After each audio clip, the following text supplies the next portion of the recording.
অভিভাবকদেরকে উদ্দেশ্য করে আল্লাহ তাআলা বলেন, তোমাদের অধীনস্থ যারা বিবাহ উপযুক্ত আছে তাদের বিয়ে দিয়ে দাও। আল্লাহ তাআলা এরপরে বলেন, তোমরা হয়তো দরিদ্রতার ভয়ে বিয়ে দিবা না। আল্লাহ তাআলা বলেন, ইয়াকুনু ফুকারা ইউগনিহিমুল্লাহ, তারা যদি দরিদ্র হয় তাদের ধনী বানায় দিবে কে? যতক্ষণ হার্টবিট থাকে বলে ততক্ষণ ওকে জীবিত বলে সাব্যস্ত করা হয়। হার্টবিট বন্ধ, পালস নাই, পুরা দেহ সুস্থ হলেও কোনো দাম আছে? কোনো দাম নেই। এইবার মায়ের গর্ভে আমার আপনার এই মৃত মাংসের টুকরার মধ্যে রূহ ফুঁকে দেওয়া হলো। এই অবস্থায় কি হয়? বিজ্ঞান বলে মায়ের অন্তরের সাথে সন্তানের অন্তরের কানেকশন হয়ে যায়। অথচ এখনো কান হয় নাই, হাত হয় নাই, পাও হয় নাই, কিছুই হয় নাই। বলে ওই সময় থেকে মা যা অনুভব করে, মা যা চিন্তা করে, ওই সমস্ত কিছুর প্রভাব ওই হাত পা কান চোখ বিহীন সন্তানের অন্তরে যেতে থাকে। হাসরের ময়দানে যত ইব্রাহিম আছে সব চলে আসবে। আল্লাহ তাআলা হয়তো বলবে, কি ব্যাপার, আমি ডাকলাম আমার খলিল ইব্রাহিমকে, তোমাদেরকে তো ডাকি নাই। এইবার হয়তো মানুষেরা বলবে, আল্লাহ আপনি তো বলেন নাই খলিলুল্লাহ ইব্রাহিম, আপনি তো ডাক দিছেন ইয়া ইব্রাহিম, আমাদের নামও ইব্রাহিম। আয় আল্লাহ, আপনার ডাক শুই না আমরা আপনার কাছে হাজির হয়েছি। হয়তো আল্লাহ বলবে, বান্দারে আমার খলিলের সাথে তোর নাম মিল থাকার কারণে আমি আল্লাহ তোকে মাফ করে দিলাম। ঐতিহ্যবাহী ময়মনসিংহ জেলার অন্তর্গত ভালুকা থানাধীন তামরিনুল কোরআন আব্দুল হাই ইন্টারন্যাশনাল হিফজ মাদ্রাসা ও মসজিদ, অত্র হিফজ মাদ্রাসার হাফেজ ছাত্রদের দস্তরবন্দি ও ইসলামী কিন্ডারগার্টেনের শুভ উদ্বোধন উপলক্ষে পঞ্চম বার্ষিক ওয়াজ ও দোয়ার মাহফিল। আজকের এই ওয়াজ ও দোয়ার মাহফিলের সম্মানিত শ্রদ্ধেয় সভাপতি শেখুল হাদিস আল্লামা মুফতি আব্দুল মাজিদ সাহেব দামাত বরকাতুহুমুল আলিয়া, সহ সভাপতি, প্রধান অতিথি, বিশেষ অতিথিবৃন্দ সহ সম্মানিত শ্রদ্ধেয় উলামায়ে কেরাম, সামনে উপস্থিত মুরব্বিয়ানে কেরাম, সমবয়সী যুবক বন্ধু, স্নেহের ছোট ভাই, মাইকের আওয়াজ যত দূরে যায় পর্দার অন্তরালে অবস্থানরতা সম্মানিতা শ্রদ্ধা মা ও বোন, আল্লাহ রব্বুল আলামিনের দরবারে অগণিত শুকর যে মহান মালিক হায়াতে বরকত দিয়ে সুস্থ রেখে দীর্ঘরাত পর্যন্ত বিজ্ঞ সুবিজ্ঞ ওলামা হজরতদের জবান থেকে বহু গুরুত্বপূর্ণ কথা শ্রবণ করবার, সেই ধারাবাহিকতায় কিছু দিনই কথা মুযাকারা করবার লক্ষ্যে যে মহান মনিব ধৈর্যের সাথে আমাদের এখানে বসার আসার তৌফিক দিয়েছেন, সে মহান মনিবকে খুশি করার জন্য মোহাব্বতের সাথে জবান খুলে অন্তর থেকে একবার কালিমাতুশ শুকর পাঠ করি, আলহামদুলিল্লাহ। অগণিত দুরুদ ও সালাম সৈয়দুল আম্বিয়া, আশরাফুল আম্বিয়া, খাতামুল আম্বিয়া, ইমামুল মুরসালিন, রহমাতুল্লিল আলামিন, মুহাম্মাদুর রাসূলুল্লাহ সাল্লাল্লাহু আলাইহি ওয়াসাল্লামের উপর।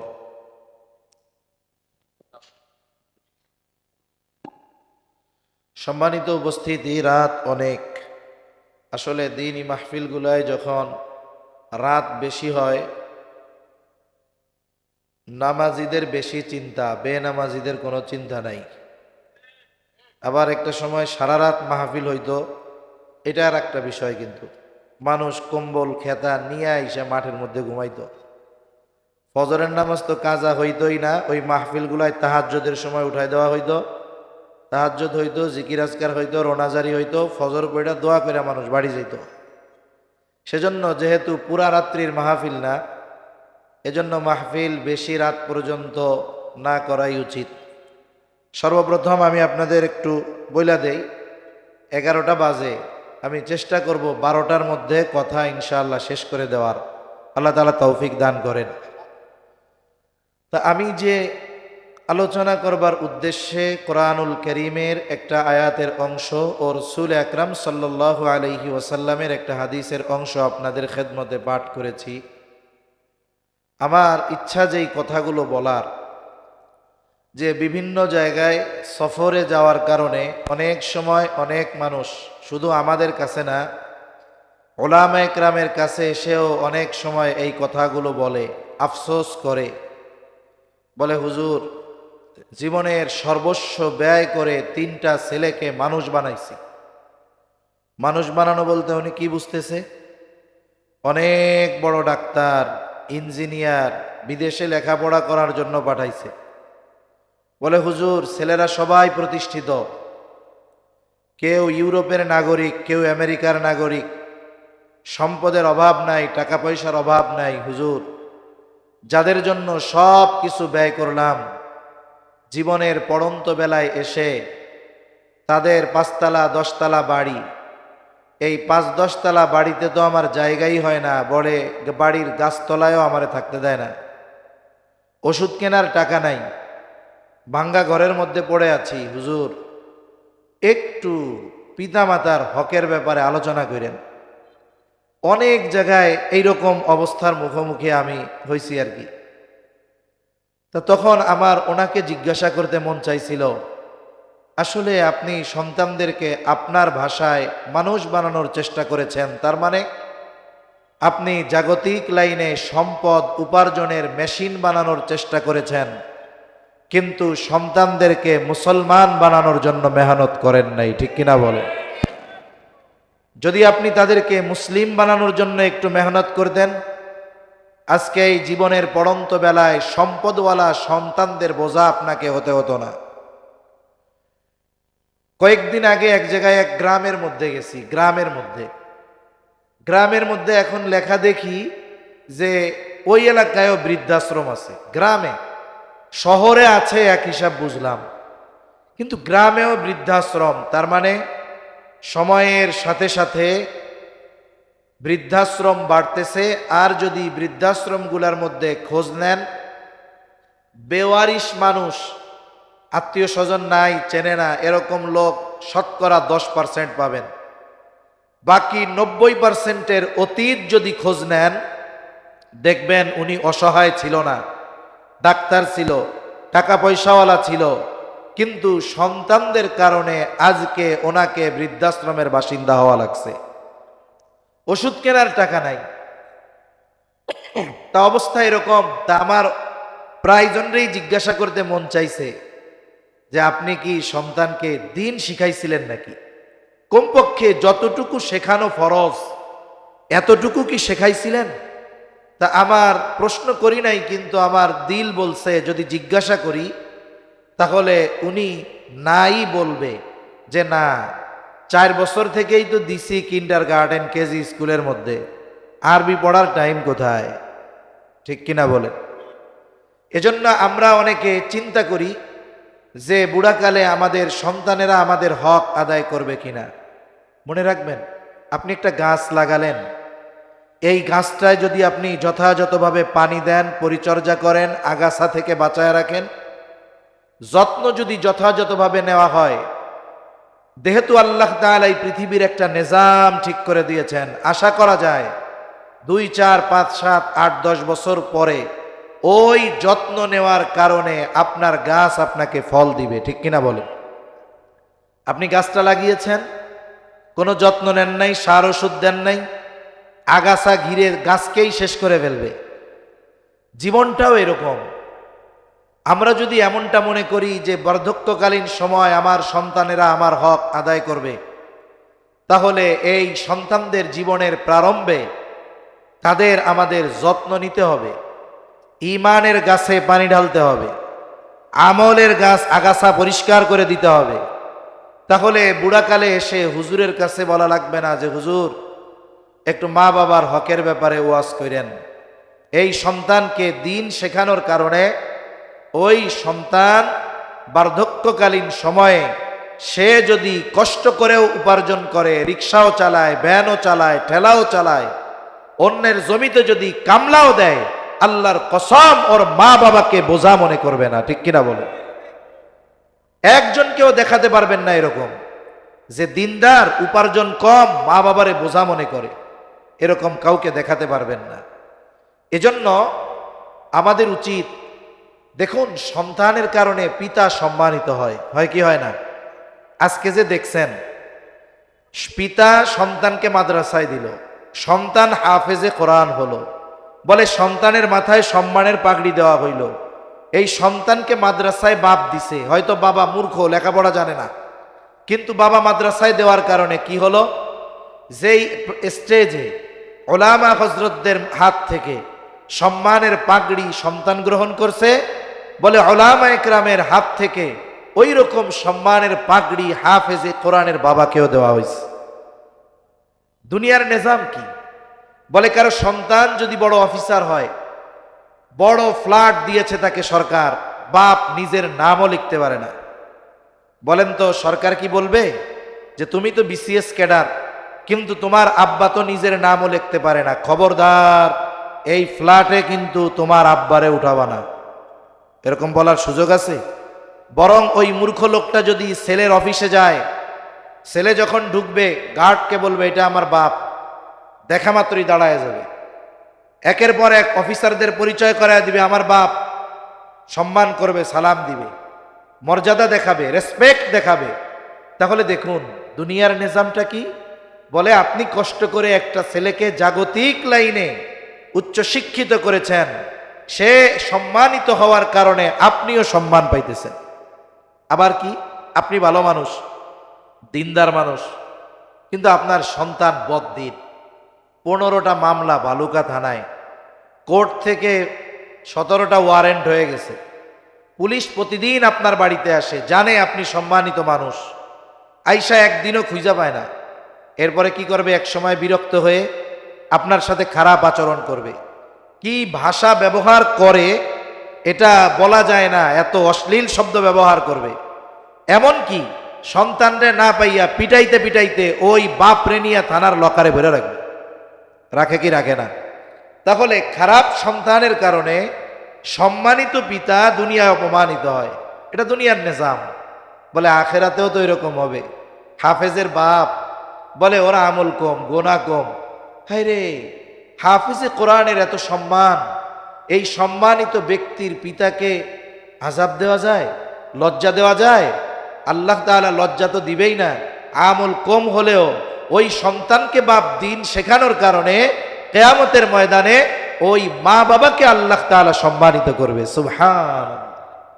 তাহলে বোঝা গেল কি, সন্তান এগুলো টাকা কামানোর মেশিন না, এগুলো দুনিয়া আখেরাতের সম্পদ।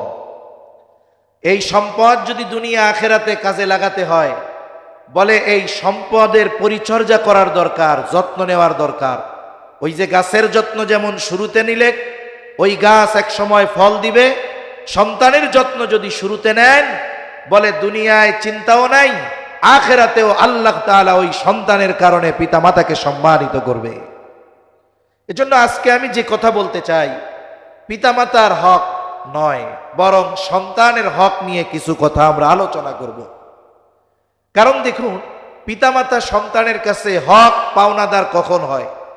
বলে আপনি যদি 6 বছরের এক বাচ্চারে বলেন কালকে থেকে অটো চালাই আমার ইনকাম করে খাওয়াবি, আমি তোর বাপ না?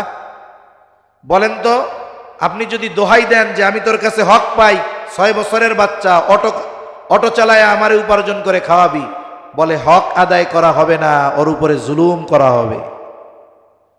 তাহলে সন্তানের কাছে পিতা হক পাবে কখন? বলে সন্তান বালেগ হবে যখন, তখন সন্তানকে বলতে পারে যে তোমারে আর আমি টাকা পয়সা দিতে পারবো না, তুমি প্রাপ্তবয়স্ক, এখন থেকে আমারে উপার্জন করে খাওয়াবা। কিন্তু দেখেন, সন্তান পিতার কাছে হক পায় কখন? পিতা তো সন্তানের কাছে সন্তান বালেগ হওয়ার পরে হক পাবে। বলে পিতার কাছে সন্তান হক পায় সন্তান দুনিয়ায় আসার অনেক আগে। প্রসিদ্ধ একটা ঘটনা, খলিফাতুল মুসলিমিন হযরত ওমর রাদিয়াল্লাহু তাআলা আনহু, ওনার কাছে এক বাবা গেছে তার সন্তানরে নিয়ে, সন্তানের ব্যাপারে অভিযোগ যে আমার সন্তান আমার হক আদায় করে না, একটু বিচার করে দেন। হযরত ওমর রাদিয়াল্লাহু তাআলা আনহু ছেলেটাকে ধরে বলতেছে, এই কি ব্যাপার, তুমি তোমার বাবার হক আদায় করো না কেন? এইবার ছেলেটা খলিফাতুল মুসলিমিনকে বলে, খলিফাতুল মুসলিমিন, আমার একটা বিষয় জানার আছে, এরপরে কথা বলবো। বলে হক কি শুধু পিতামাতাই সন্তানের কাছে পায়? সন্তান কি পিতামাতার কাছে কোনো হক পায় না? হযরত ওমর রাদিয়াল্লাহু তাআলা আনহু মৌলিক কয়েকটা হকের কথা বলেছেন। বলে এক নম্বরে বলেন, প্রত্যেকটা সন্তানের তার পিতার কাছে প্রধান এবং প্রথম হক একটা দিনদার মা। বুঝে থাকলে জবাব দেন, সন্তান দুনিয়ায় আগে আসে না সন্তানের মা আগে হয়? তার মানে যারা বিবাহ করেছে তারা তো করেই ফেলেছে, যারা বিবাহ করে নাই বলে এদের সন্তান হবে কিনা আল্লাহ ভালো জানে। কিন্তু এই লোকটা যদি একজন বদ্দিন নারীকে বিবাহ করে, বিবাহ করার সাথে সাথে ওই ব্যক্তি তার অনাগত সন্তানের হক নষ্ট করে বসে আছে। এজন্য উচিত, নবীজি ফর্মুলা দিয়ে দিয়েছেন, বিবাহ করার ক্ষেত্রে কন্যা যাচাই বাছাই হবে কি দেখে? বলে এক নাম্বার, কন্যার দেখা হয় সৌন্দর্য, 2 নাম্বার তার বংশ, 3 নাম্বার সম্পদ, 4 নাম্বার দিন। কিন্তু দিন দারিত্বের ব্যাপারে নবীজি বলেন ফাযফার বিযাতিদ দ্বীন। নবীজি বলেন দিনকে তোমরা প্রায়োরিটি দিবা, অগ্রাধিকার দিবা, প্রাধান্য দিবা। বাকি 3টা আছে, চেহারা সুন্দর, টাকা পয়সা আছে, বংশ অনেক উচ্চ, বলে দিনদারিত্ব নাই, ওই চেহারা দেখে সামনে অগ্রসর হয়েও না, যদি দিন না থাকে ধরা পড়ে যাবা। কেন? বলে বিবাহের আগে চামড়ার সৌন্দর্যের প্রাধান্য বেশি থাকে, আর বিবাহের পরে চরিত্রের সৌন্দর্যের দাম বেশি থাকে। আর যেই মেয়ের মধ্যে দিনদারিত্ব নাই, চ্যালেঞ্জ দিয়ে বলা যায় ওই মেয়ের চরিত্র কখনো সুন্দর চরিত্র হতে পারে না। এজন্য একদিন এক পত্রিকার মধ্যে একটা সমীকরণ পড়তেছি, বাংলাদেশে অনেক বিবাহ বিচ্ছেদ হয়।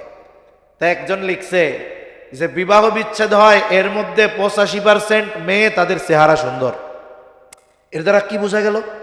মানে ওর চেহারার বড়াই ও করে, ওর চরিত্র না থাকলেও ও চেহারার বড়াই করে বিয়ার পরে, কিন্তু বিবাহের পরে একটা মেয়ের চামড়ার সৌন্দর্যের চাইতে চরিত্রের সৌন্দর্যের কদর মূল্যায়ন বেশি হয়। এজন্য একটা প্রবাদ আছে না, কয় জাতের মেয়ে কালো ভালো, নদীর পানি ঘোলাও ভালো। এই জন্য আমাদের উচিত সন্তানদের বা আত্মীয় স্বজনের বিবাহ দেওয়ার ক্ষেত্রে মেয়ের দিনদারিত্বকে প্রাধান্য দেওয়া।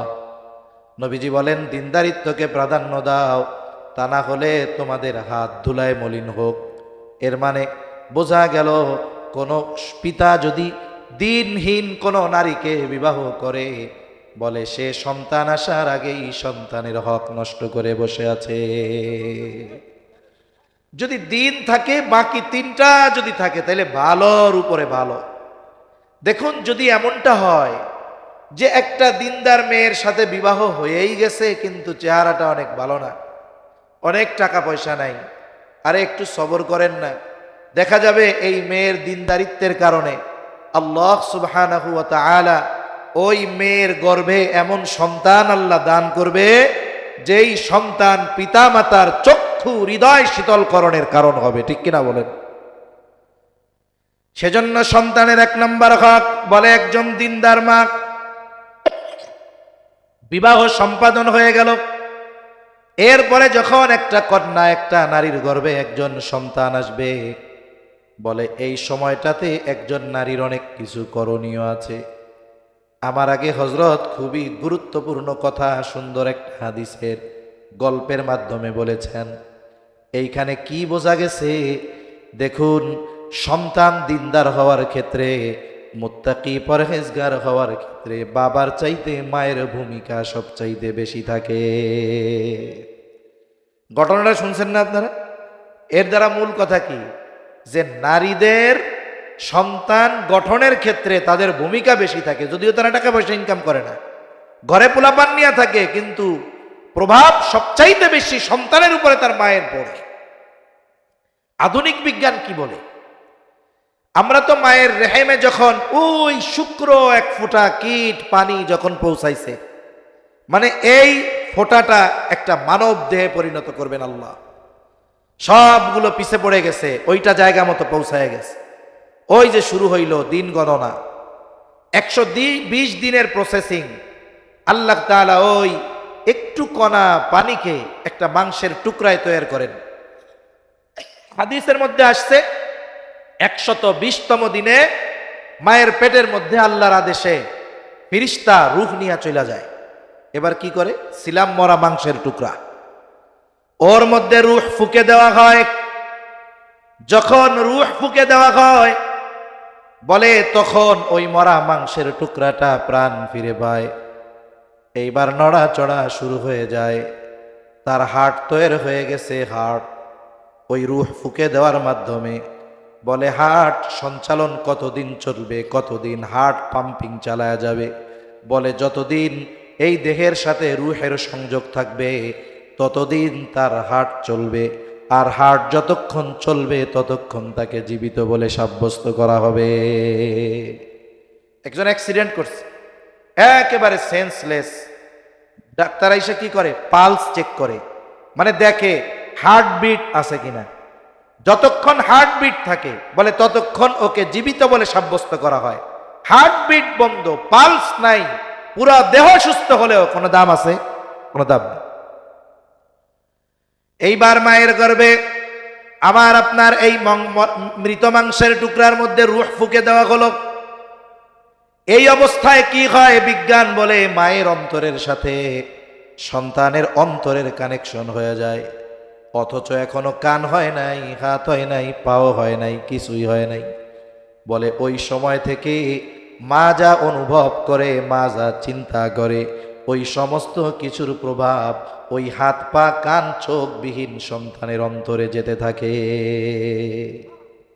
কি প্রভাবটা মায়ের!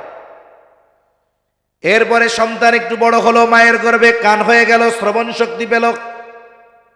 আধুনিক বিজ্ঞান বলে, আমেরিকার এক ডাক্তার এই বিষয় নিয়ে বিশদ গবেষণা করার পর, যেহেতু সে অমুসলিম, প্রেগন্যান্ট নারীদেরকে নিয়ে তিনি সেমিনার করেছেন যে শোনেন, আপনি যদি চান আপনার সন্তান ভালো গায়ক হোক, সন্তানের কণ্ঠটা সুন্দর হোক, তাইলে আপনার যার কণ্ঠ ভালো লাগে আপনি তার কণ্ঠে গান শুনবেন, নিজে গান গাইবেন। বলে কেন? বলে সন্তান যখন শ্রবণ শক্তি মায়ের গর্ভে পায়, ওই সময় থেকে নিয়ে মা যা বলে, মা যা শোনে, সব কিছু মায়ের গর্ভে সন্তান শুনতে পায়। সে কান খাড়া করে দিয়ে শোনে পেটের মধ্যে থাকতেই। এখন বলেন তো, আমরা ছোটবেলায় ওয়াজ শুনতাম, বুজুর্গদের মুখে ঘটনা শুনছি। কুতুবউদ্দিন বখতিয়ার কাকি রহমাতুল্লাহ আলাইহি, ওনার মা সন্তান দুনিয়া আসছে, 6 বছর পর মাদ্রাসায় নিয়ে গেছে। নিজে বাড়ি যা পারছে পড়াইছে। 6 বছর সময় নিয়ে গেছে মাদ্রাসায়। কি পড়াইতে? বলে আলিফ বা তাসা, অক্ষর জ্ঞান দেওয়ার জন্য। অনেক সময় বাচ্চাদের আমরা অনেক কিছু মুখস্থ করায় ফেলি, সে অনেক কিছু পারে কিন্তু অক্ষর চেনে না। অক্ষর জ্ঞান দেওয়ার জন্য নিয়ে গেছে ওস্তাদের কাছে। ওস্তাদ শুরু করেছে, আউযু বিল্লাহি মিনাশ শাইতানির রাজীম, বিসমিল্লাহির রহমানির রহিম। ছোট বাচ্চা, সেও শুরু করেছে, আউযু বিল্লাহি মিনাশ শাইতানির রাজীম, বিসমিল্লাহির রহমানির রহিম।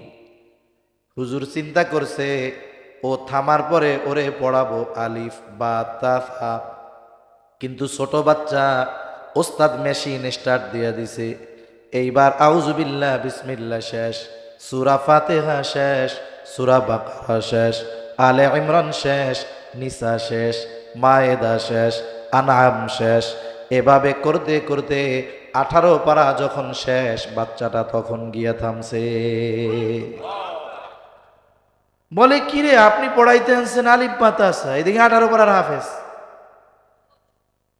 বলে আপনি কি হাফেজা নাকি? বলে না, 18 পারা হেফজ করার সৌভাগ্য হয়েছে, এরপরে বিবাহ হয়ে গেছে। তাইলে আপনি কি এর এটা শিখাইছেন? কয় না। কি করছেন? কয় শুনাইছি। পড়াই নাই, কি করছি? শুনাইছি। বলে কিভাবে শুনাইছেন? বলে আমার সন্তান যেই দিন আমার গর্ভে আসছে, সন্তান গর্ভে আসার পর থেকে নিয়ে ভূমিষ্ঠ হওয়া পর্যন্ত আমি আমার সন্তান পেটে নিয়ে কত হাজার বার এই 18 পারা তিলাওয়াত করেছি, এর কোনো হিসাব নাই। এরপরে সন্তান আমার দুনিয়ায় আসলো, আমার পবিত্রতা অর্জনের পর থেকে নিয়ে প্রতিদিন আমার সন্তানকে আমি এই তিলাওয়াত শুনাইছি। 6 বছর পর্যন্ত কত হাজার বার আমার সন্তানকে আমি এই 18 পারা শুনিয়েছি, এর কোনো হিসাব নাই। চিন্তা করেন, সন্তান যদি গান শুনলে গায়ক হয়, আর সন্তানের মা যদি কোরআন পড়ে, দুরূদ পড়ে, ইস্তেগফার পড়ে, বলেন তো গর্ভের সন্তানের উপরে এই প্রভাব পড়বে কি পড়বে না? সব সন্তান বা সব ছেলের জেন কিন্তু এক না। হেফসখানায় একটা ছেলে পড়ে, ওর আধা পৃষ্ঠা পড়তে ওর 4.5 ঘন্টা লাগে, তাও মুখস্থ হয় না। সকালে যায় হুজুরের কাছে 3 বার বাড়ি খায়। আবার কিছু পোলাপান আছে, ও হেফসখানায় পড়তে বসে, দেখা যায় হাত নাড়ায়, এই করে সেই করে, পড়ার দিক পড়ে কি পড়ে না আল্লাহ ভালো জানে। ভোর রাত্রে ওইটা সবার আগে 5 পৃষ্ঠা সবক দিয়া দেয়। সবার ব্রেন কি একরকম নাকি? এইবার ওস্তাদ বলে, আপনার সন্তানকে আপনি পড়ান নাই ঠিক আছে, কিন্তু আপনার তিলাওয়াত শুনে শুনে আপনার সন্তান 18 পারার হাফেজ হয়ে গেছে। এই যে মিডিয়ার জামানা আপনাদের অনেকের জানা আছে হয়তো, সম্ভবত আলজেরিয়ার একটা ছেলে 3 বছর 4 বছর বয়স, হাফ প্যান্ট পরা মায়ের কোলের মধ্যে থাকে। ওই বাচ্চাকে কোরআনের যেখান থেকে একটু তিলাওয়াত করা হয়, ওই বাচ্চাটা এরপর থেকে তিলাওয়াত করতে শুরু করে দেয়।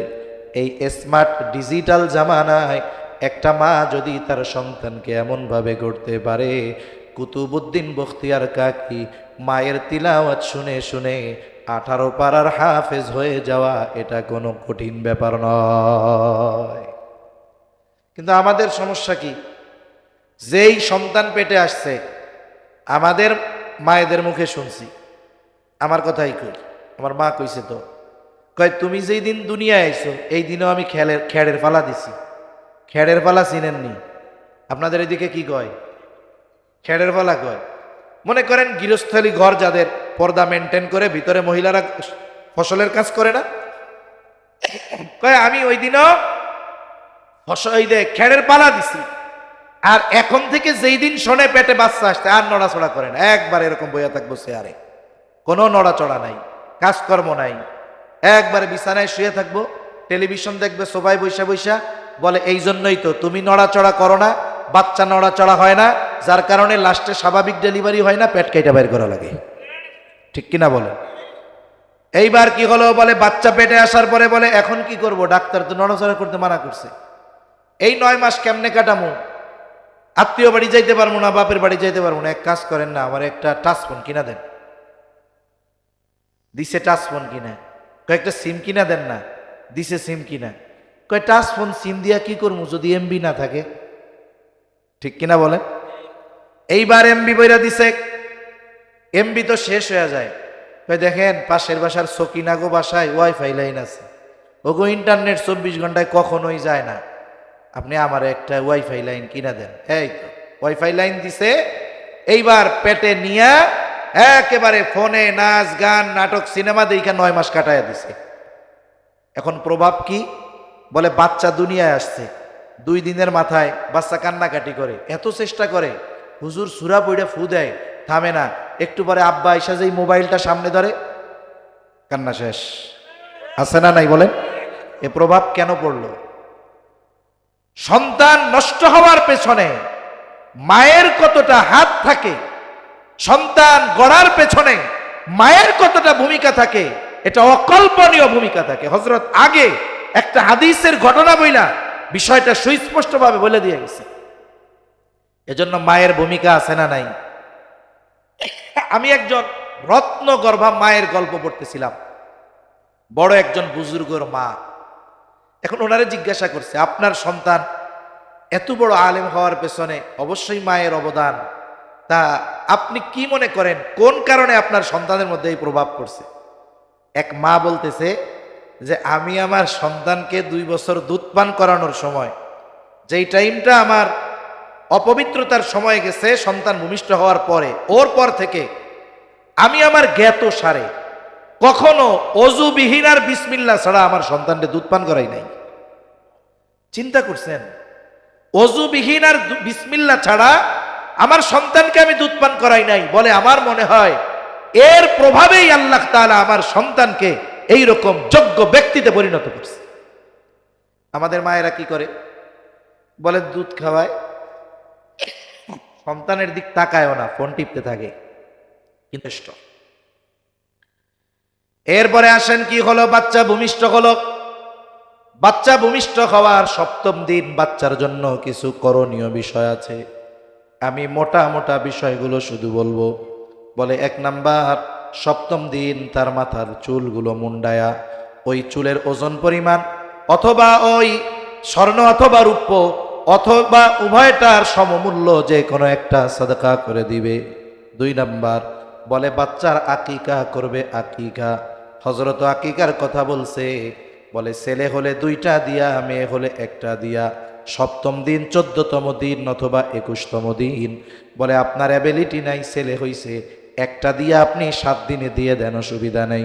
কিন্তু অনেক মানুষ ইচ্ছা করে বিলম্ব করে, সামর্থ্য থাকার পরেও কি করে, বলে কোরবানির সাথে আকিকা দিয়া দিমুনে। এটা জায়েজ তো, তবে আপনার আমল যদি সুন্নাহর উপরে করার সুযোগ থাকে, সুন্নাহর উপরে করতে হবে। কতজন তো এমন হয়, ফোন দেয়, হুজুর কি হয়েছে, হুজুর কোরবানির পশুর সাথে আকিকা দেওয়া যাইব? আরে আকিকা দেওয়া জায়েজ, তবে আগে দিয়ে দেওয়াই উচিত। হুজুর কইেন না, কার আকিকা দিবেন? কয় আমারটাই আমি দিব, আমার আম্মার দিতে মনে নাই, আমার নাতির আকিকা দিছি, এখন আমার মা কয় আরে বাজান তোরটাও তো দেওয়া হয় না, একটু দিয়া দে। এরকম অনেক আছে, নিজের আকিকা নিজে দেয়। সেজন্য এটা সুন্নাহর উপরে আমল করব আমরা, আমলের ক্ষেত্রে সুন্নাহকে প্রাধান্য দিব। সুযোগ হয় নাই, অ্যাবিলিটি নাই, এক্ষেত্রে তো আর কিছু করার নাই, তখন আপনি জায়েজের উপরে আমল করলেন। আর একটা বিষয় হলো, সন্তানের সুন্দর একটা নাম রাখবো।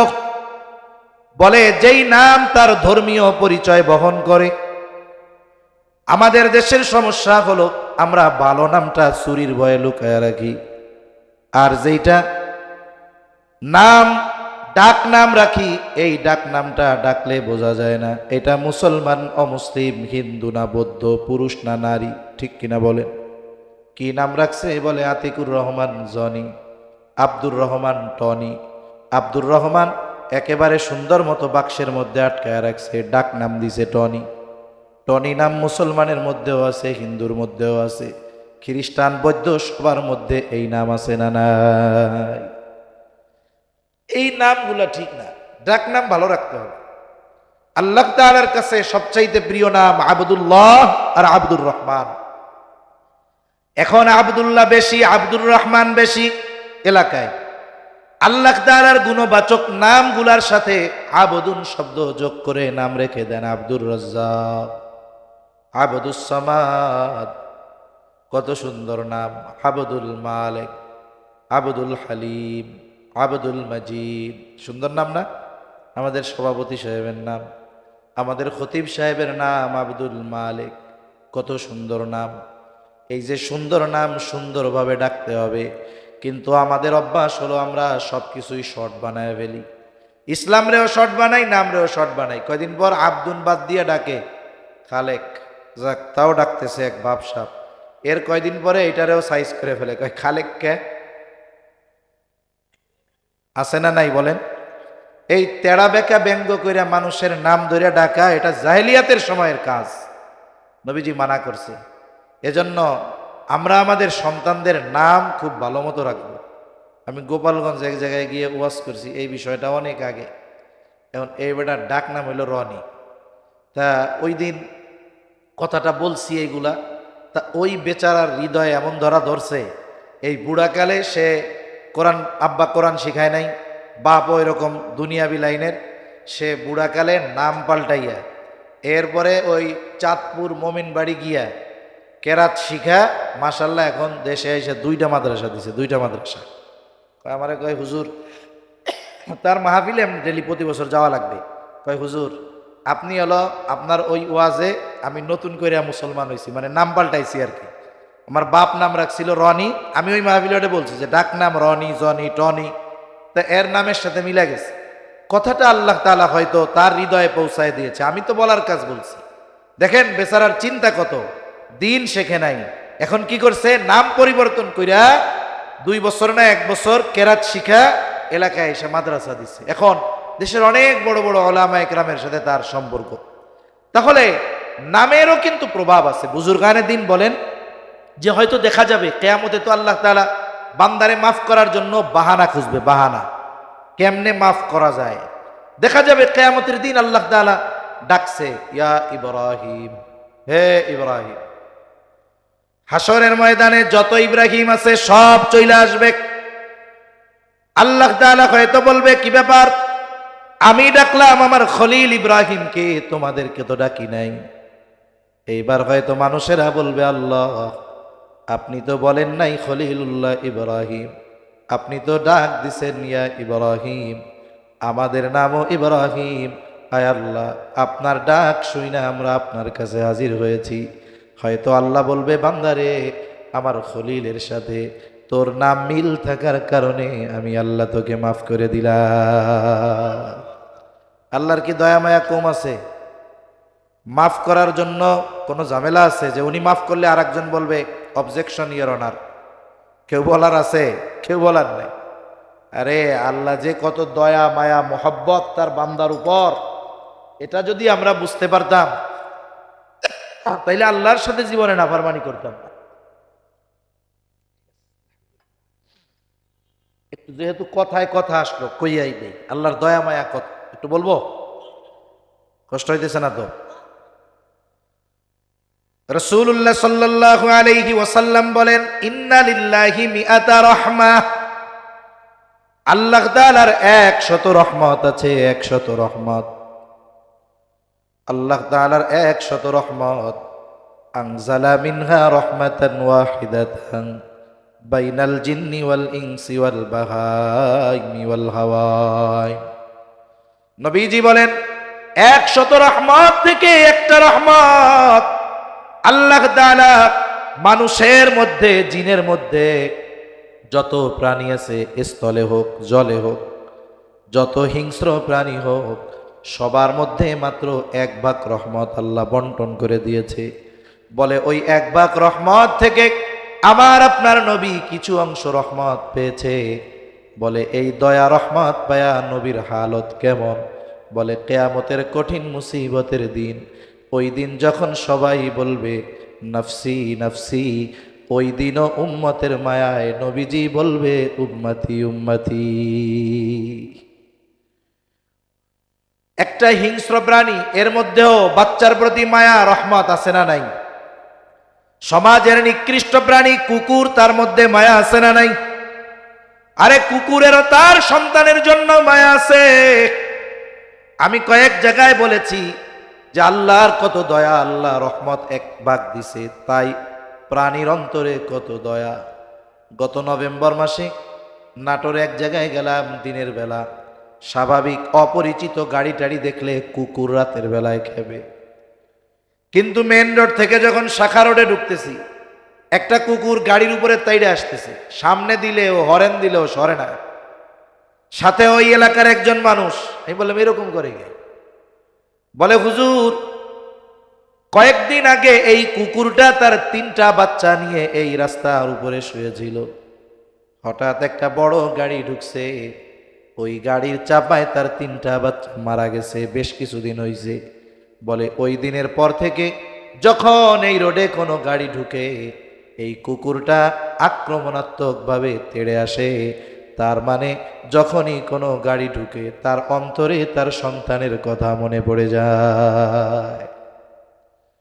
1 ভাগ দয়া রহমত আল্লাহ তাআলা দিয়েছে, বলে বাকি আছে 99 ভাগ। কি করবে আল্লাহ এগুলা দিয়া? বলে আখারাল্লাহু লাহু 99 রহমাহ ইয়াগফিরু বিহি ইবাদাহু ইয়াউমাল কিয়ামা। বাকি 99 ভাগ দয়া রহমত মায়া আল্লাহ তাআলা নিজের কাছে রক্ষণাবেক্ষণ করে রাখছেন, রেখে দিয়েছেন। কেন?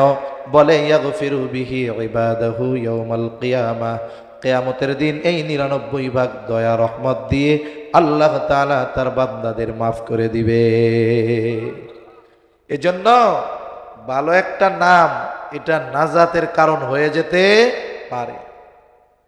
সন্তানের ভালো একটা নাম রাখবো, এরপরে সন্তানের বুলি ফোটে না, 9-10 মাস বয়স থেকে দেখবেন ওর একটু কথার ভাব ভাব আসে, বা এরকম এরকম কয় আর কি। সন্তানদেরকে শেখানো যায় না, ওর সামনে করলে ওইটাও শিখে। আপনি ছোট বাচ্চা যারা 3, 4, 5 বছর, এদের আদেশ দিয়ে করাতে পারবেন না, ওর সামনে করবেন দেখবেন ও এটা করে। এখন ছোট বাচ্চা যখন বুলি ফুটবে মুখে, বুজুর্গানে দিন বলেন চেষ্টা করা যেন তার জবানের প্রথম উচ্চারিত শব্দটা হয় আল্লাহ। এই জন্য তার সামনে বারবার আল্লাহ আল্লাহ বলেন।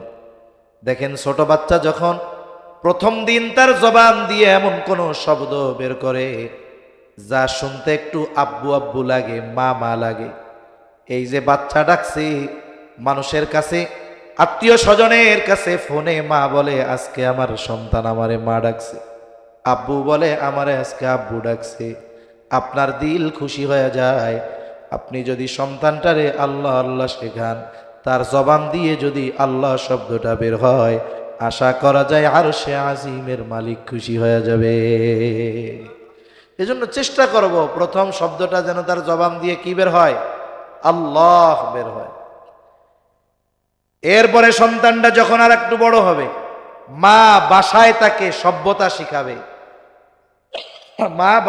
মা হলো সন্তানের প্রথম প্রাথমিক বিদ্যালয় হলো মা।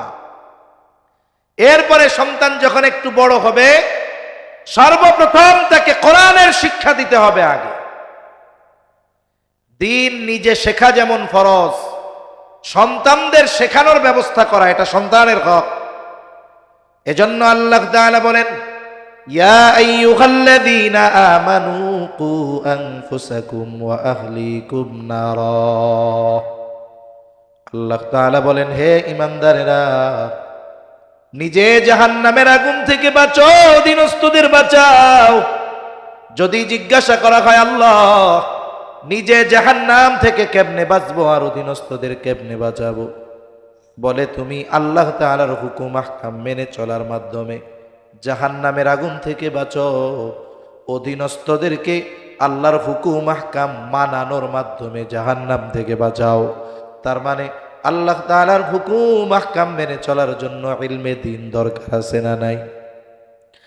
আবার অধীনস্থদেরকে যদি আপনি দ্বীনের উপরে চালাতে চান, আপনারও দ্বীন শেখা দরকার। তাহলে নিজে দ্বীন শেখা যেমন জরুরি, অধীনস্থদেরকে শেখানো জরুরি। কিন্তু আমাদের বাংলাদেশে ওই পরিবেশ নাই যে বাচ্চারে ঘরে রেখা ইলমে দ্বীন শেখাবেন। এই জন্য একটা সময় ছোটবেলায় আমরা মক্তবে যাইতাম। মক্তবে আমার এখনো খেয়াল আছে, নামাজ ফরজ হয় নাই, মসজিদে নামাজের জন্য যাওয়া লাগতো না, কিন্তু মক্তবে না গেলে সাইজের অভাব হইতো না। নামাজের জন্য ডাকে নাই, কিন্তু মক্তবে যাওয়া কোনো ছাড় নাই। ছোট মানুষ 4 বছর 5 বছর বয়স, ওর তো নামাজ ফরজ হয় নাই, এজন্য ডাকে না। কিন্তু অভিভাবকরা মনে করতো নামাজ ফরজ হয় নাই, তাতে কি মক্তবে যাওয়া ফরজ হয়ে গেছে, পিটাইয়া দিত মক্তবে বাড়াইয়া, মক্তবে যাওয়া লাগবে। দেখুন এই মক্তবের প্রভাব কি ছিল। মুরব্বী যারা আছেন তারা বলতে পারবেন যে দিন মেনে চলার প্রাথমিক জিনিসগুলো আমরা সুবাহি মক্তব, এই সকালের মক্তব থেকে শিখছিলাম। কিন্তু এখন অনেক জায়গায় মক্তব নিহতর মতো হয়ে গেছে। একেবারে অনেক ঘর, মক্তবের জন্য যেই ঘরগুলো ছিল এগুলো অনেক জায়গায় উইতে খাইয়া ফালাই দিছে, ছাত্র নাই। এ মক্তব বন্ধ হইল কেন? শুনেন, ইসলাম বিদ্বেষীরা এই দেশে আগামী প্রজন্মকে অমুসলিম বানানোর জন্য কোটি কোটি ডলার ইনভেস্ট করে। ওরা বিভিন্ন পদ্ধতিতে করে, বিভিন্ন অফার দিয়ে করে। এই চেষ্টা যে এখন করতেছে তা না, শতাব্দীর পর শতাব্দী ধরে চলে আসতেছে। যদি ওসমানী খেলাফতের ইতিহাস আপনারা পড়তেন তাহলে জানতে পারতেন যে ইহুদিরা ওই সময় থেকে নিয়ে মুসলমানদের আগামী প্রজন্মকে ধ্বংস করার জন্য যেই ব্যবস্থাপনা গ্রহণ করেছিল, এর অন্যতম ব্যবস্থা ছিল শিক্ষা ব্যবস্থা। এজন্য শিক্ষা ব্যবস্থায় উল্টাপাল্টা হইলে হুজুররা লাফায় ওঠে, আর সাধারণ মানুষকে হুজুররা তো লাফায় কেন? ইতিহাস তো আপনারা জানেন না, বিজ্ঞ উলামায়ে কেরাম জানে। ইহুদিরা কলোনিতে কলোনিতে ওসমানী খেলাফতের সময় স্কুল প্রতিষ্ঠা করেছিল, অনেক ফ্যাসিলিটি। এগুলো দেখায়া দেখায়া মুসলমানদের সন্তানদের ইহুদিদের স্কুলে ভর্তি করত। দেখা যাইতো উপরে সুরতে সিরাতে মুসলমান, কিন্তু অন্তরে কুফুরি ঢুকায়া দিত, ইসলামী বিদ্বেষ ঢুকায়া দিত। দেখা যাইতো একটা সময় এরাই ইসলামের বিরুদ্ধে দাঁড়ায় গেছে। এরাও খোঁজ খবর নিয়ে দেখে উপমহাদেশ বাংলাদেশ এই জায়গার মুসলমানেরা সকালটা শুরু করে কোরআন দিয়া। যা হোক তা হোক, সকালে পোলাপান পিডায় পাঠাই দিবে মক্তবে, আর বাড়ির নারী পুরুষ এরা সকালে কোরআন তিলাওয়াত করবে। তখন তো আর মোবাইল ছিল না, তাড়াতাড়ি ঘুমায়া যাইতো, উঠতো আগে আগে, আজানের আগে উঠে যাইতো মা বোনেরা দাদিরা, উঠান বাহির বাড়ি সব ঝাড়ু দিত রাতের আধারে। এবার আজান হয়েছে, বেটারে ডাক দিত, বেটা ওইটা অজু কইরা অন্যান্য যারা নামাজ ফরজ পোলাপান এদের নিয়ে চলে যাইতো মসজিদে। আর এদিক দিয়ে মহিলা নামাজ শেষ করে কোরআন তিলাওয়াত করা শুরু করে দিত। ঠিক কিনা বলেন? মক্তবে পোলাপান পড়তেছে, মসজিদে মুরব্বী পড়তেছে, বাসায় মহিলারা কোরআন পড়তেছে। ওরা চিন্তা করলো কেমনে দূর করা যায়, এই সকালটা ওদের কোরআন থেকে দূর করতে হবে, সকালে কোরআনের সাথে স্পর্শ লাগতে দেওয়া যাবে না। এই বুদ্ধি করেই সর্বপ্রথম এনজিওরা, খ্রিস্টান মিশনারি, এরা বাংলাদেশে সর্বপ্রথম কেজি স্কুল চালু করছে। কতটুকু আপনারা জানেন আমার জানা নাই। এই যে কেজি স্কুল, এটা চালু হয়েছে খ্রিস্টান মিশনারির মাধ্যমে। আমাদের অঞ্চলগুলোতে দেখছি প্রথম সময়ে প্রত্যেকটা কেজি স্কুল খ্রিস্টান মিশনারির তত্ত্বাবধানে পরিচালিত হইত। এখন ওরা সিলেবাস দিছে কি, আমরা প্রাইমারিতে যারা অনে পড়তাম যাইতাম হলো 10টায়, আসতাম 12টায়। আর যারা 3, 4, 5 এরা 12টায় যাইতো, 4টায় আসতো। আর ওরা সিলেবাস করলো কি, বলে সকাল 6টায় নিয়ে যাইতে হবে। স্কুলে ভর্তি হইতাম 6 বছরে, কয় আপনার পোলারে ভর্তি করতে হবে 4 বছরে। কি কি আছে না, নার্সারি, পেলে, কেজি 1, এরপরে 1। নার মানে 1-এ ওঠার আগে আরো 3 বছর পড়াইতে হবে। কোনো সুযোগ নাই। আব্বা ঠিক মতো না ডাকতে পারলেও ওই যে ইংরেজিতে কথা বলবে, অনেকগুলো বই পড়বে। এইবার মা বাপ ওইদিকে তাকায়া মক্তব থেকে বাচ্চারা নিয়ে গেল কোথায়, কেজি স্কুলে। মক্তব আস্তে আস্তে শূন্য হইতেছে। মা আগে সকালে কোরআন পড়তো, মার তো পড়ার টাইম নাই, সকালে বাচ্চারা নিয়ে দিয়াইতে হইব না, ওনার পড়াও বাদ। ওলামায়ে কেরাম আসলে উম্মতের কল্যাণ চায়। ওনারা চিন্তা করলেন কিরে মক্তব খালি হয়ে যায় কেন। এখন ওনারা চিন্তা ফিকির করে যেই জিনিসটা পাইলেন যে কেজি স্কুলের রোগে ধরছে। কিসের রোগে ধরছে? কি করা যায়? বলে ওলামায়ে কেরাম পদ্ধতি বের করলেন। নাম কি? বলে নুরানি পদ্ধতি। বলে ইসলামিক কিন্ডারগার্টেন আজকে এখানে উদ্বোধন হলো। বলে নাম হয়তো ইসলামিক কিন্ডারগার্টেন, কিন্তু পদ্ধতি চলবে নুরানির। ওইখানে গিয়া কেজি স্কুলে গিয়ে হয়তো একটু ইংরেজি শিখবে বলবে, আর এই মাদ্রাসাগুলায় যেই সন্তানেরা আসবে ওরা বাংলা অঙ্ক ইংরেজি তো শিখবে, সাথে সাথে মুসলমান হওয়ার জন্য যা দরকার উস্তাদেরা সযত্নে মুসলমান বানানোর শিক্ষাও তাদের দিবে। ক্লাস 3 পর্যন্ত এই নুরানি মাদ্রাসাগুলায় পড়লে একটা সন্তান তার দৈনন্দিন জীবনে যা দরকার সব সে পারে। ইসলামের উপরে চলার জন্য যতটুকু দরকার মোটামুটি সবকিছু তার অর্জিত হয়ে যায়। ক্লাস 3 পর্যন্ত পড়লে কোরআন শুদ্ধ। বলে শেষের 1-2 পারা অনেকে মুখস্থ করে ফেলে। বলে নামাজের যত মাসলা মাসাইল আছে সব জানে।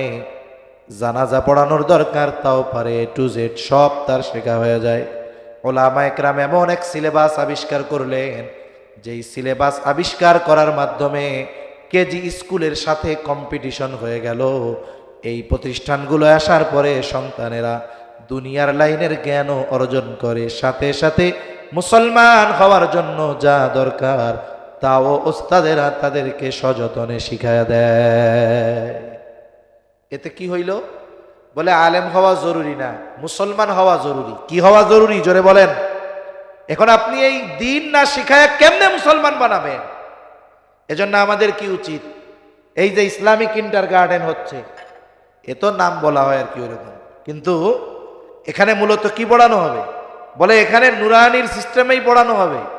আপনার সন্তান জাগতিক জ্ঞান অর্জনের সাথে সাথে আপনার সন্তান দ্বীনি জ্ঞান অর্জন করবে। এই বাচ্চাগুলো অনেক জায়গায় 5 পর্যন্ত আছে, এরকম ইসলামিক কিন্ডার গার্ডেন বলেন, নুরানি বলেন, যা বলেন। এই বাচ্চাগুলো যখন 5-এ উঠে বৃত্তি দেয়। এখন বৃত্তি দেয় কি বলে, আশেপাশের প্রাইমারি স্কুলদের সাথে একটা লেয়াজু করে এরা বৃত্তি দেয়। দেখা গেল ওই স্কুলের 30 জন বৃত্তি পাইছে। প্রধান হেডমাস্টার তো গর্বের ঠেলায় লাফায় যে আমার স্কুলে 30টা বৃত্তি পাইছে। খোঁজ নিয়ে দেখা যায় 30 জনই পাশের মাদ্রাসার ছাত্র। ঠিক কিনা বলেন? নুরানির কি প্রভাব! গত বছর একজন শিক্ষামন্ত্রী ছিলেন গত টার্মের, তিনি ইসকনের দ্বারা প্রভাবান্বিত ছিলেন। একসময় উনি এই মাদ্রাসাগুলোর দিকে নজর দিছে। ফেনীতে একটা রিপোর্ট দেখলাম, ফেনীর যিনি ডিসি উনি বলতেছে নুরানি মাদ্রাসাগুলোকে নজরদারির মধ্যে আনতে হবে। এত ছাত্র কেন? প্রাইমারি স্কুল থেকে ছাত্ররা ওইখানে যায় কেন? এজন্য নুরানি মাদ্রাসার উপরে নজরদারি করতে হবে। কথাটা কেমন হইল? বলে আপনারা বিল্ডিং বানায় দিচ্ছেন, ওস্তাদদের মোটা অঙ্কের বেতন দেন, এরা কি পড়ায় যে স্কুলে না পড়ে তারা মাদ্রাসায় চলে আসে? জবাবদিহিতার কাজ করায় তো প্রাইমারির শিক্ষকদেরকে দাঁড় করানোর দরকার ছিল। ঠিক কিনা বলে? গ্রামে কিছু মানুষ আছে, এরা ভাব সাপ ধরে বীরের ভাব, কিন্তু বীরের ভাব দেখায় ওয়াইফের সাথে। মানে বাইরে এক জায়গায় খাইছে পিডানি, মেজাজ খারাপ আছে না? বাইরে যে যার হাতে পিডানি খাইছো তুমি তারে পিটাও, ও আইসা ঘরে আইসা বউরে পিটাই। আছে না এরকম কিছু বীর পুরুষ? আসলে তো এগুলো কাপুরুষ, বীর পুরুষ না। এখন দেখেন, তোমার প্রাইমারি স্কুল ছাত্র শূন্য হয়ে যাচ্ছে এত ফ্যাসিলিটির পর। কোন কোন জায়গায় দুপুরে টিফিনে খিচুড়ি দেয়, কোন কোন জায়গায় বিভিন্ন বিস্কিট টিস্কিট দেয়। এরপরেও স্কুল থেকে সব মাদ্রাসায় আসে কেন? জবাবদিহিতার কাঠগড়ায় তাদের দাঁড়া করাবা। বিল্ডিং সাইডা ভাঙ্গা ঘরের মধ্যে নুরানি পড়তে আসে কেন? জবাবদিহিতার কাঠগড়ায় তাদেরকে দাঁড় করাবা। এরা কয় মাদ্রাসাকে নজরদারির মধ্যে আনা হবে। আমরা বলি শোনো, তোমাদের বিল্ডিং যেই কয়টা বানাইছো ওই কয়টায়ও জায়গা হবে না। এক কাম করো, তোমাদের প্রাইমারির যে সিলেবাস আছে ওগুলো বাদ দিয়ে আমাদের নুরানির সিলেবাসকে প্রাইমারির জন্য নাও। চ্যালেঞ্জ দিয়ে দিলাম, তোমাদের প্রাইমারি স্কুলগুলায় যে রুম আছে, যে শিক্ষক আছে, যে জায়গা আছে, ভবন আছে, কাজ হবে না। ভবন বাড়াতে হবে, শিক্ষক বাড়াতে হবে, রুম বাড়াতে হবে। ঠিক কিনা বলে?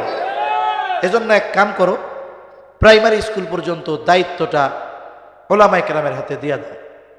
দেখবা তাহলে তোমাদের আর কোনো টেনশন নাই। স্কুলে যখনই আসবা দেখবা স্কুলের মধ্যে ছাত্র কিলবিল কিলবিল করতেছে। ঠিক কিনা বলেন? এখন তোমরা মুসলমানদের মনের ভাষা বোঝো না। এদেশের সিংহ পার্সেন্ট মুসলমান এখন অনুধাবন করে যে আমার সন্তানদেরকে আমি যাই বানাই না কেন আগে তাকে আমাকে মুসলমান বানাতে হবে। আলহামদুলিল্লাহ, সময়ের সাথে সাথে অভিভাবকরা এটা অনুধাবন করতে পারতেছে যে আমার সন্তানকে ডাক্তার ইঞ্জিনিয়ার পরে বানাবো, আগে আমার সন্তানকে সুশিক্ষায় শিক্ষিত করে মুসলমান বানাতে হবে, এরপরে অন্য যা হবে হবে। ঠিক কিনা বলে? গেছি মানিকগঞ্জ, মানে গল্পগুলো বলি কেন, একটা এক্সপিরিয়েন্স আপনাদের সাথে শেয়ার করি। এক মানিকগঞ্জ এক প্রাইমারি স্কুলের মাঠে নুরানি মাদ্রাসার মাহফিল, স্কুলের ভবনের সাথে নুরানি মাদ্রাসা, অনেক ছাত্র। তা আমি মোহতামিম সাহেবের জিজ্ঞাসা করতেছি, ভাই স্কুলের সাথে আপনাদের দ্বন্দ্ব লাগে না কেন হুজুর? এই যে নুরানি মাদ্রাসার প্রভাব তো স্কুলের উপরে পড়ে, মাস্ট বি। আবার এদের মাঠেই আপনারা মাহফিল করতেছেন, এরা বিরোধিতা করে না? কয় না হুজুর, কয় এদের স্কুলে একজন আছে অমুসলিম মনে হয়, বলল কি, আর বাকি যত শিক্ষক শিক্ষিকা আছে সব ডির বুলাবান আমার নুরানি মাদ্রাসায় পড়ে। এরাও বুঝতে পারছে যে আমার সন্তানদের মানুষ যদি বানাতে হয়, আখেরাতে যদি বাঁচতে হয়, বুড়াকালে যদি বৃদ্ধাশ্রমে না যেতে হয়, আমার সন্তানকে কমপক্ষে যতটুকু দিন শেখা ফরজ ওইটুকু শেখানোর ব্যবস্থা আমাকে করতে হবে। ঠিক কিনা বলে? নাইলে পস্তাবে কোন সময়? কোন বুড়াকালে। কোন সময়? বুড়াকালে পস্তাইব। টাকা কামাই করব কিন্তু বাপরে দিব না, বাড়ি হইব কিন্তু বাপরে থাকতে দিব না, মুত্যা হাইগা যদি মাখায় ফেলে বের করে দিব। কিন্তু আপনি দেখান তো, যেই ছেলেটার মধ্যে দিনের বুঝ আছে, আলেম না, দিনের বুঝ আছে, এইরকম একটা ছেলে সে যদি অল্প উপার্জন করে, তার মা বাপ যদি বৃদ্ধ হয়, সে বোঝা মনে করে বাইরে ফালায়া দিছেন, দেখান তো আমারে। আমার দিল বলে আপনি দেখাতে পারবেন। এজন্য সন্তানকে প্রথমে দ্বীনের শিক্ষায় শিক্ষিত করব, এরপরে আপনার মন চায় আপনি ডাক্তার বানান, ইঞ্জিনিয়ার বানান, অসুবিধা নাই। কিন্তু মাদ্রাসায় ক্লাস 5 পর্যন্ত পড়ে ওই ছেলেটা যদি ডাক্তার হয়, ও দিনদার ডাক্তার হবে, অযথা টেস্ট দেওয়া ডাকাত ডাক্তার হবে না। সমাজে ডাক্তারের অভাব নাই। আমি মাঝে মধ্যে বলি, ডাক্তারের শুরুতে ডয়াকারের ডা দিয়ে 2টা শূন্য বিসর্গ দেওয়া থাকে, তাহলে এটা দিয়ে ডাক্তারও হয় ডাকাতও হয়, ঠিক কিনা বলেন? এখন কি করে গেছেন আপনি ডাক্তারের কাছে, কিছুই হয় নাই, বিনা কারণে 30টা টেস্ট দিয়ে রাখবে, আবার বলবে শুনেন ওই ডায়াগনস্টিক সেন্টার থেকে যদি না করেন টেস্ট কিন্তু ভালো হবে না, কাম সারা। আপনারে 15,000-এর টেস্ট দিয়া সে 50% খেয়া বয়ে রয়েছে, 7,500 তার কামাই, আবার 500, 700, 1,000 ভিজিট দিয়েছেন। বলেন এগুলো ডাক্তার না ডাকাত? জোরে বলেন, ডাক্তার না ডাকাত? যদি ওর মধ্যে দিন থাকে ও কি করবে? ও ডাকাতি করবে না। অনেক দিনদার ডাক্তার এরকম আছে, গ্রাম অঞ্চল থেকে শহরে থাকে, প্রতি মাসে 1বার 2বার এলাকায় যায়, গাড়ি বইরা ওষুধ নিয়ে যায়, গরিব মানুষ যারা ফ্রি ট্রিটমেন্ট দেয়। এরপরে যদি কোনো মেজর অপারেশনের দরকার থাকে, সে লেয়াজু করে স্বল্প খরচে চিকিৎসা করায় দেয়। আরে আপনার সন্তান হয়তো ডাক্তার হইছে, আলেম হয় নাই, কিন্তু সে তো দিনদার ডাক্তার। বলে এই যে খেদমত যে সে করতেছে, বলে খেদমতে খালক, এটা যে কত বড় ইবাদত। বলে এই ডাক্তারি শেখা, ডাক্তারি পেশাটা তার জন্য ইবাদত হয়ে যায়। টাকাও কামাই করবে, সওয়াবও হবে। আমাদের তো ইঞ্জিনিয়ার দরকার আছে না? মনে করেন প্ল্যানিং হইল যে এই জায়গায় এইটারে ভাঙ্গা বহুতল ভবন করা হবে 10 তলা, ইঞ্জিনিয়ারিং এর এটা দরকার আছে না? আপনার ডিজাইন করার দরকার আছে না? একটা বহুতল ভবনের ভালো মানের ইঞ্জিনিয়ারের কাছে যদি 10 তলা বিল্ডিং এর প্ল্যানিং করাতে যাইতে হয়, কয়েক লক্ষ টাকা লাগবে। এখন যদি একটা ছাত্র এইখান থেকে পয়রা ইঞ্জিনিয়ার হয়, ওর কাছে যখন ডিজাইনের জন্য যাবে, ও মনে করবে না আমি তো এই মাদ্রাসার থেকেই দিন শিখেছি, আজকে যে আজান হলে মসজিদে যাই, এই মাদ্রাসার অবদান, হুজুরদের অবদান। ও স্বতঃস্ফূর্তভাবে দেখবেন বিনা টাকায় ডিজাইন তো কইরা দিবে, আবার টাকাও দিবে, সাথে সাথে মাঝে মধ্যে আইসা খোঁজ খবর নিবে কোনো উল্টাপাল্টা হচ্ছে নাকি। এরকম ইঞ্জিনিয়ার দরকার আছে না নাই? এরকম অনেক দিনদার ইঞ্জিনিয়ার আছে। এখন মূল কথা হলো, আপনার সন্তানকে আপনি ইঞ্জিনিয়ার, ডাক্তার, উকিল, ব্যারিস্টার যা বানান, আগে মুসলমান বানাতে হবে। কি বানাতে হবে জোরে বলেন? এজন্য কোরআনের শিক্ষা দিতে হবে। কিসের শিক্ষা? কোরআনের শিক্ষা। নুরানি মাদ্রাসাগুলো দিবেন, 3-4 পর্যন্ত পড়ান, এরপরে অন্য লাইনে নেন। কি হবে জানেননি? আরবিতে একটা প্রবাদ আছে, কুল্লু শাইইন ইয়ারজিউ ইলা আসলিহি, প্রত্যেকটা জিনিস তার মূলের দিকে আসে। যেমন চাঁদ যখন 1 তারিখে ওঠে, 14 তারিখ দিবাগত রাতে পূর্ণ হয় না, আবার ক্ষয় হইতে হইতে 1 তারিখের চাঁদের মতোই আবার হয়ে যায়। তার মানে ও আবার আগের চেহারায় চলে আসে। আপনার ছেলে যদি প্রাথমিক ভিত্তিমূলক শিক্ষা যদি তার দ্বীনি শিক্ষা হয়, ও যদি শয়তানের ধোঁকায় পড়ে উল্টাপাল্টা করেও, দেখবেন এই শিশুকালের এই দ্বীনি শিক্ষাটা একটা সময় তাকে আল্লাহর পথে ফিরিয়ে আনবে। ঠিক কিনা বলুন? অল্প সময় আছে, আর আলোচনা শেষ করে দিব। এরপরের হক কি? সন্তানের গুরুত্বপূর্ণ একটি হক। বলে 7 বছর বয়সে নামাজের আদেশ, 10 বছরে নামাজ না পড়লে পিডানি, আর 10 বছর বয়সে সন্তানের বিছানাটা আলাদা করে দিতে হবে। 7 বছর বয়সে নামাজের আদেশ করতে হবে।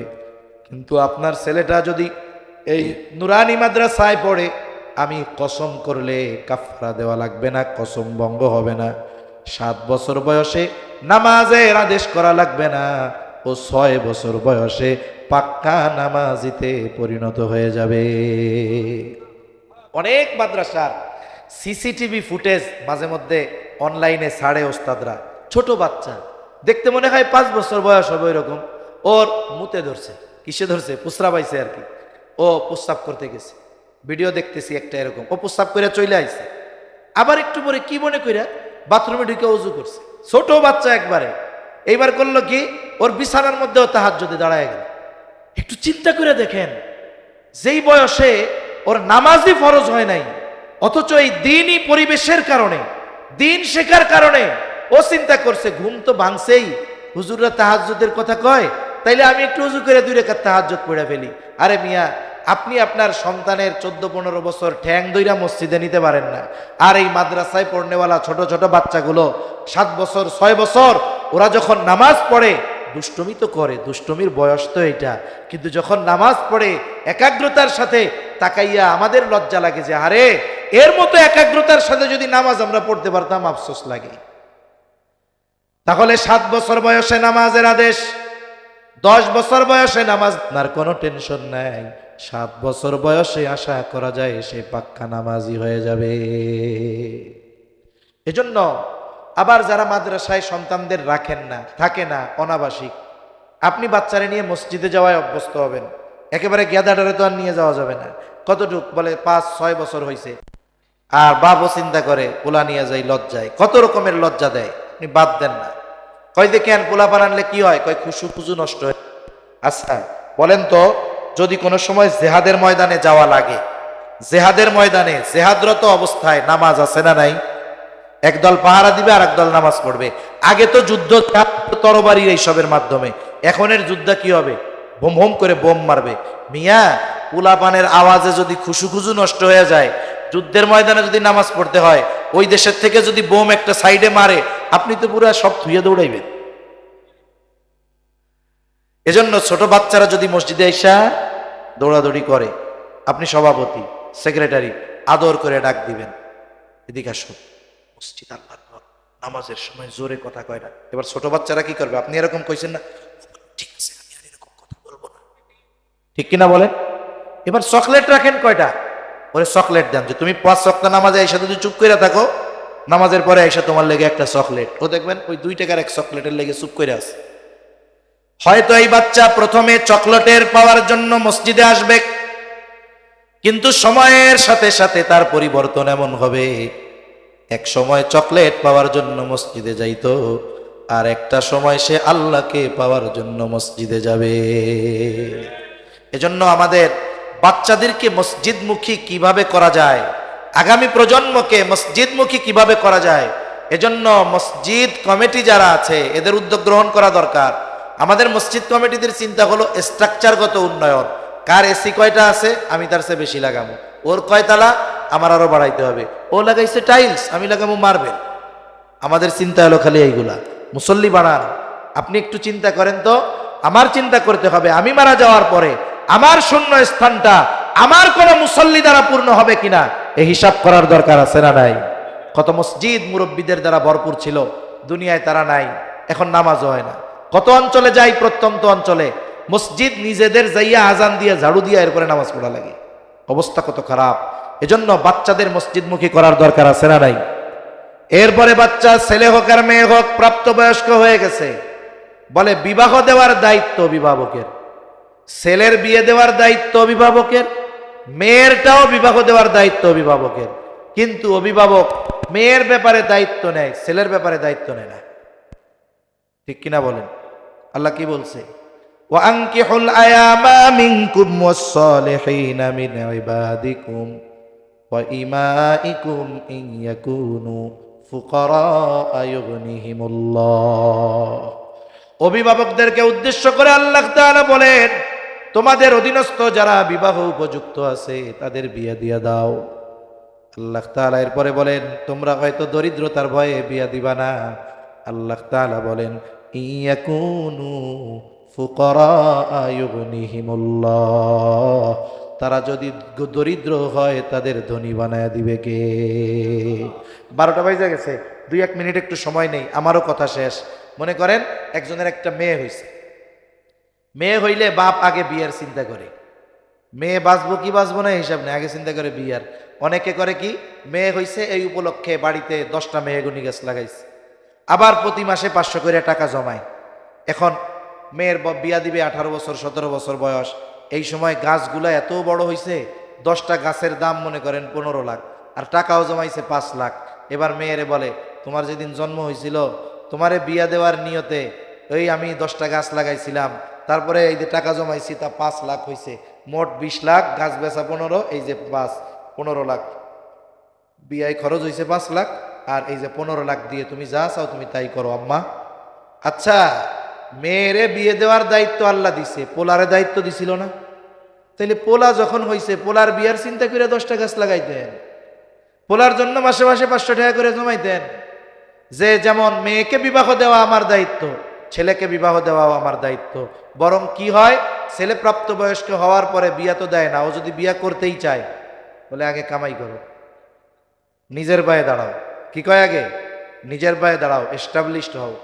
এখন মনে করেন কোনো মতো চাকরি বাকরি ধরছে, এখন কাব্বা এখন বিয়েটা দেন, বুড়া তো হয়ে গেলাম, আমার বন্ধু বান্ধব কতজন কয়দিন পরে শ্বশুর হবে, আর আমি বিয়াই করতে পারলাম না।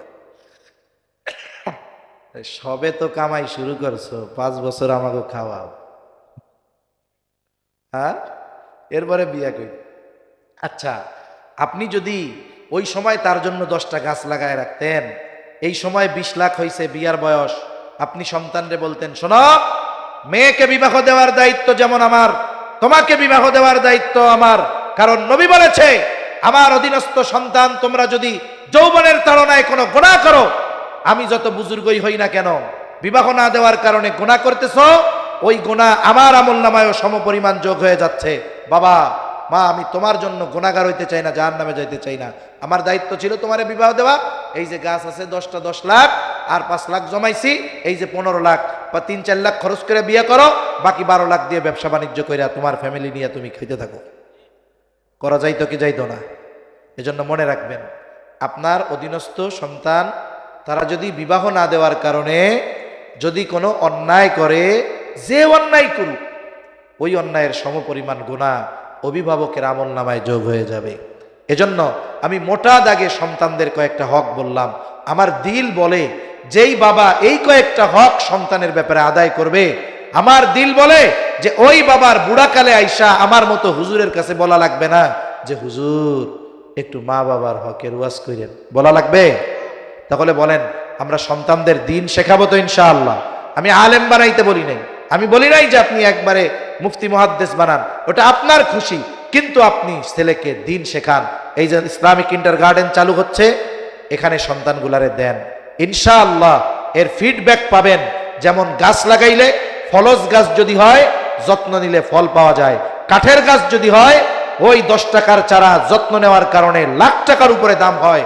এই সন্তানরে একটু দ্বীনের পরিবেশে দেন, একটু যত্ন নেন, এই সন্তানের দ্বারা শুধু দুনিয়ায় নয়, ইনশাআল্লাহ আখিরাতেও আপনাকে আল্লাহ তাআলা সম্মানিত করবে। আল্লাহ তাআলা কথাগুলো বুঝবার তৌফিক দান করেন, আমিন। ওয়া আখিরু দাওয়ানা আনিল হামদুলিল্লাহি রাব্বিল আলামিন। আসসালামু আলাইকুম ওয়া রাহমাতুল্লাহি ওয়া বারাকাতুহু।